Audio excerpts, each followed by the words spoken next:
Welcome to the great podcast.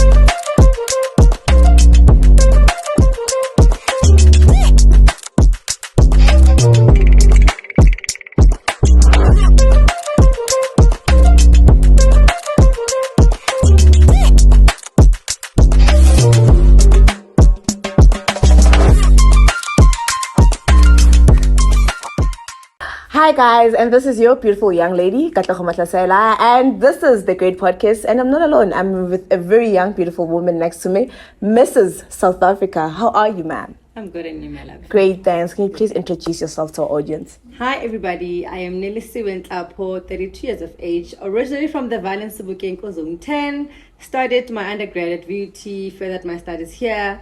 And yeah, I'm a Mrs. South Africa semi-finalist for 2023. 2023. Yes. You studied industrial engineering. Yes. At VUT. Yes. Proud VUT alumni. Yes. Okay, how does Hedgens and industrial engineering, where the journey started? Please take us through it. So I've been in the corporate space for over 10 years. Okay. So after studying, I went to work for a state-owned company, which is where I'm currently working now. Funny enough, actually, I've never been in any pageants before my whole life. This is the first time I actually do this. But the reason why I entered Mr. South Africa is because, like I've said, I've been in the corporate space for 10 years. And I felt like I've reached the peak. And I wasn't challenged anymore. So I wanted something that's going to take me outside of my comfort zone, challenge myself, and just, do something different. Something I've never done ever before. Okay, cool. This is your first time. First ever. And you are a finalist. Yes. Please give us the tricks. What worked for you in this journey? I think believing in yourself, believing in your story. Like I say, I've been in the corporate space for 10 years, but in that 10 years, so many things have happened in my life. Okay.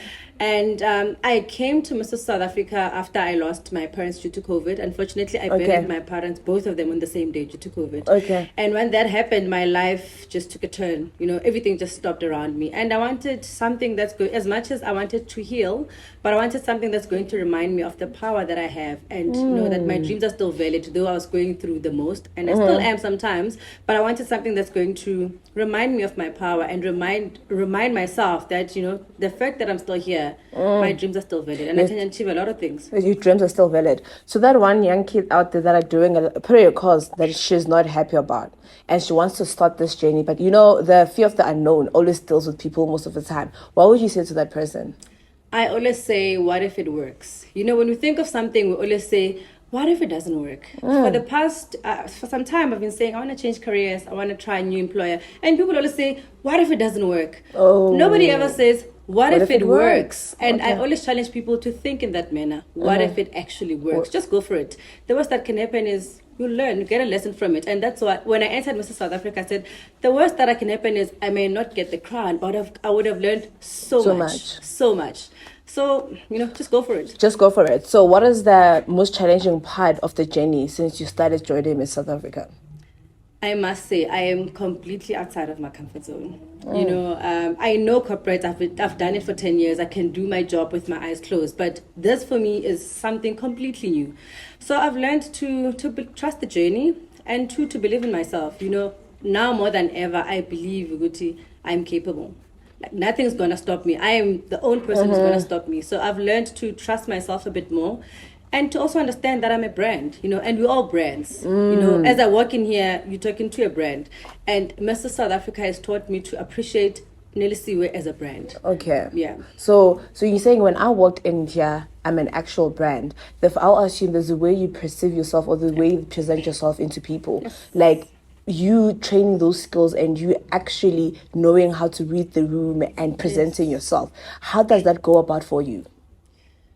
Yeah, I think from a young age, I've always been a kid that maybe confident, but being papa, always wanting to be seen and out there.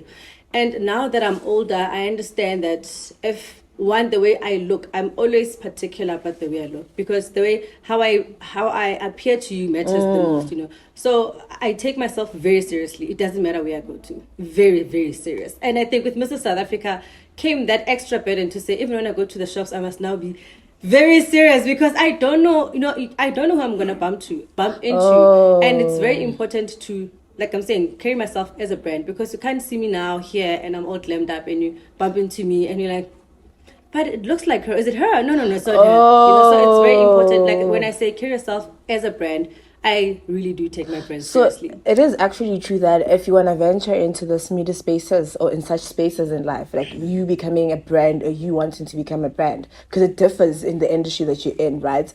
So because we were having a conversation this other day with one of my colleagues, and they were like to me, "Hey, Kels, you can't say you're a presenter here, and then we see you, you know, on Instagram, there's all filters, and then we see you on campus, you're wearing crosses." Like, guys, I'm still myself though. Nothing is changing. I'm still Kat. Can I just ride a bicycle in peace? You know, You still can. But also ride it with some dignity. Ride it with some style. Yeah, like, oh guys, can I just rock my Crocs and look cute and be comfy? Like, nah. But somebody was like, nah, choose your battle. Choose your life. Choose a struggle. Yeah, choose a struggle. Which one do you want? Yeah. I want this, yeah, but I still want to be Kat. No, and you know, to what you're saying, it's correct. And I'm one person who's very, I'm a mother of boys. So half the time I'm in my track pants. I love being comfortable, but not messy comfortable. I can still be comfortable and not lammed up and go out, but I'm presentable. You'll see me, you know, I will not hide, like, oh, is it her? I don't want to do that. So that's what I'm saying. And also look at it this way. I go to a lot of places, and I'm always looking for brands to partner with. And I might find myself in a space where I might be meeting a potential partner. And you find that I am not prepared in that space to talk to them because I didn't prepare myself. So every time I go out, I'm like, today is a good day. Today something's going to happen. Because you just don't know what's going to happen. So I speak it into the atmosphere, and I'm always ready. When it finds me, it must find me ready. So you always have to stay ready. ready. You're saying when you go out most of the time, you also looking forward to brand partnerships and. So how do you approach? What's this? How for you? How does it work, and how do you actually start conversation with the brands? Because it might be someone that wants to collaborate with brands or actually work with brands, but they don't know where to start. We always have activations on campus. We always have different companies coming on board on campus, and there are brand managers there, but people don't go approach and talk and get emails. So how do you go about that process and system? First is be seen. You know, it's good to always build a history behind before you even want to go approach a brand. Because if I'm a brand and you want to work with me, I'm going to go look at your profile, right? So it's important to forever be working on your brand. So I'll give you an example. I gym. I'm an avid gymmer. Every day, 5 a.m., I'm at the gym. Come what may. So for 4 years, I've made that a discipline of my life. Every day at 5. Even today, 5 a.m., I was at gym. So I've made that a discipline. Only this year, in my 4th year, I've partnered with Vision Active as an ambassador. It's not something that happened like now. I've been training for 3 years. I've been posting content for 3 years. I've been tagging them for 3 years. I've been consistent at gym for 3 years. And when the time came, it found me ready. You know, I was ready to say, I've been here. Look at my profile. Look at my bio. Oh, I've been training. doing it. I've been doing it. I can do this. So don't start by looking at the big company. Start where you are with what you have. You know, and keep working on your brand. Keep working on your brand. Now I'm able to write proposals to companies and say, hey, this is who I am. This is my profile. This is what I've done. And this is what I can offer you. Okay. But it's not something that's starting now. I've been building my bio. I've been building my my portfolio. Very important. Besides Vision Active, which other brands are you currently working with? So I've partnered for my Mr. South Africa journey. I've partnered with a beautiful company from a guy who's from the Val, ML Diamonds. They are my sponsor for Mr. South Africa. I also work for them as their ambassador as well. Okay. I've partnered with Drink the Duchess. It's a gin and tonic version gin and tonic company. I've partnered with them for my event. I had a huge event which sold out 2 months ago in July, and I had big brands I've partnered with. So it's quite a few brands. So it's quite a beautiful journey. It is. What is the highlight of your journey right now? Sure, it's living my dream. I think for me that's the highlight. You know, every day I wake up, I get to remind myself to say I cannot be boxed. I've proven myself that I'm capable. You know, I'm a wild dreamer. At times, you know, my husband, even, I think sometimes he looks at me like, girl, I'm a wild dreamer. And in this journey, I've actually gotten to appreciate that about myself. That if I say I'm going to do something, best believe I'm going to put it off. I will put it off. You just highlighted something about you being a wild dreamer. Put that into explanation, because people, you know, you say I'm a wild dreamer. I know that people that thinks their dream is maybe small or probably they're just overrated. So put it in existence for them to understand being a wild dreamer is actually not a bit crazy. So when I was booking, you know, and I look at my life now, I look where I come from. I've never been to a multiracial school. I've never been to a private school. I'm from Jabulani Primary, Esogwazi Secondary School. I don't know grades to a private school, but I've told myself to say, I am going to teach myself to be able to articulate myself. That's how wild I dream. I'm like, nothing makes me different, you know? I'm no different. Another practical example, like I said, I hosted an event in July. I had 3 weeks to plan this event. Everything was working against me. I didn't have time, I didn't have money, I didn't have numbers. I sold out 50 people. Sold out. All the big sponsors at my event. So that's how when I say I dream wild, I'm like, I'm going to host an event and it's going to sell out. And it's going to happen. And it will happen. And it will happen. It will happen. Yeah. I also realized something. You're a very family orientated person because you touch base. Even my husband sometimes thinks. And he's here with me. So. Actually drove me here. Yeah. You drove me here. Yeah. So how is it important to you to, not important per se, but how is it working out for you having a husband or having kids that actually support you?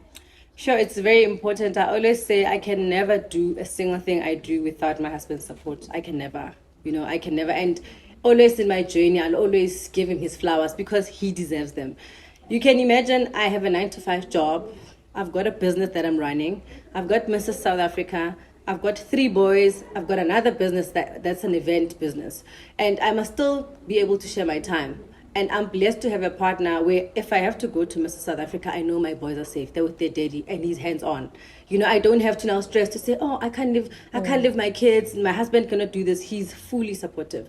And there's times where I have to leave in the morning. I remember when we were doing showcase for Mrs. South Africa, I left at home at 3. I came back, I think, at 10. I left the next morning at 4. I came back. So I wake up before he wakes up. And before the kids wake up, and I come back when the kids are sleeping. And he's fine with it, and he supports me. And I don't think I can do this without support. So it's very important to have a circle of support. And like I said, I lost my parents. So this is the only person that I have to rally behind me, basically. So that support structure for me is everything. Okay, how do you guys make it work, hey? Because I'm like, hey, are you guys in the same industries or different industries? Yes. Unfortunately, yeah, I think our life is that boring because we're both engineers. He's a professional engineer, I'm also an engineer. So we're in the same space. So at least we have some similarities. We talk the same language. And also, fortunately for us, we work for the same organization. So we kind of have the same struggles and battles. And also, I think besides everything else, we're best friends. He's my best friend. Oh, he's your best friend. My best friend. Yes. I was like to be a mother of 3, man. 3 big boys. It's a blessing. It's a blessing, considering that I've lost 2 kids before, so I had 2 miscarriages. So God has blessed me with 3 healthy, beautiful boys. Yeah, it's a blessing. It's a very nice blessing. And boys are so sweet, man. They tell me I'm beautiful even when I look ugly. I love them. And boys are so sweet. So sweet. Okay, cool. So now we're about to close, actually. Okay. And it was very nice to have this conversation with you. I also learned 1 or 2. Maybe one day I'll wake up and be like, let me be a big drummer and enter. Yeah, why not? You know? Why not? Because I personally, I love the space. Where I'm sitting right now in this couch talking to you, they know. This for me, it's my thing. This is a space that I want to venture into. So please just say, what is your motto? Your motto, what keeps you going, and what can we look forward to from now, moving forward? My motto is, I just believe in it's possible, whatever it is. If you can think it, if you can conceive it in your mind, you will achieve it. That's what I live by. If I can think of it, I will achieve it. To that also, I'm supposed to organize another event now. And my mind is, I'm going to sell out again. I'm going to break my record again, and I'm going to double the number. And the mere fact that I can think it, I will achieve it. That's what I live by. And also, like I said, what if it works? That's what I live by. What if it works? If you tell me something like, what if it works? And it will work out. It will the universe always responds to our energy. So it's important, to be conscious of what energy you're sending out. If you go to exam room or, get a failure, I bet you're going to fail. It's the same thing. If you go to a job interview and you're scared, I bet you're going to fumble when you get there. And that's another thing that also adds, every time I enter into a room, I'm so confident that at times when I fumble, you can't hear me. Or that I'm fumbling. You can't pick it up that I'm fumbling because I'm so self-assured and so confident in what I'm here for. So it's, for me, that's what I live by. Okay, cool. That's what I live by. So what you live by, it's your most, basically that's what keeps you going. Yes. Interesting. So I also asked you, I said, what's your motto? What keeps you going? And Why did I forget the last question? I missed another question. Maybe I did. You did? Okay, cool. No problem. I think we're going to close right now. Oh, yeah. What can we look forward to next beside the event? Yeah. What can you look forward to? Yes. What are you working on beside the event? Yeah. And a lot of things. So one is November is the crowning of Mrs. South Africa. So definitely look out for that and please do vote. Okay. And then I'm also working on my organization called Empowered Women in Conversation. That's the organization I'm using as a vehicle to host all these events. Okay. And I mean, just look out for a girl from the Val who's changing the game. You are definitely changing the game. Definitely changing the game. Where can we vote for you? Please do vote for me by SMSing my name, Nhlapo Nhlapo. My Nhlapo is Nhlapo, not PHO, 247587. You can SMS as many times as you can. Up until you finish your airtime. Okay, cool. Please just repeat again. Must I repeat it again? Okay. Yeah. Nhlapo Nhlapo, Nelisawe. Nhlapo is Nhlapo. The number 2 is SMS 2 is 47587. Social media handles? It's an Instagram is Nelisiwe, so it's Nelisiwe, my name, Nelissiwe, so EE at the end. Okay, cool. So only Instagram, you're only on Instagram. Instagram, Facebook is Nhlapo Nhlapo. There's a lot of fake accounts, so just search for the one where I'm wearing an orange top. I think that's the simplest way I can say. Okay, cool. Thank you so much for tuning in with us, and thank you for coming. Thank you for the invite. A few as well. Guys, this is your Mrs.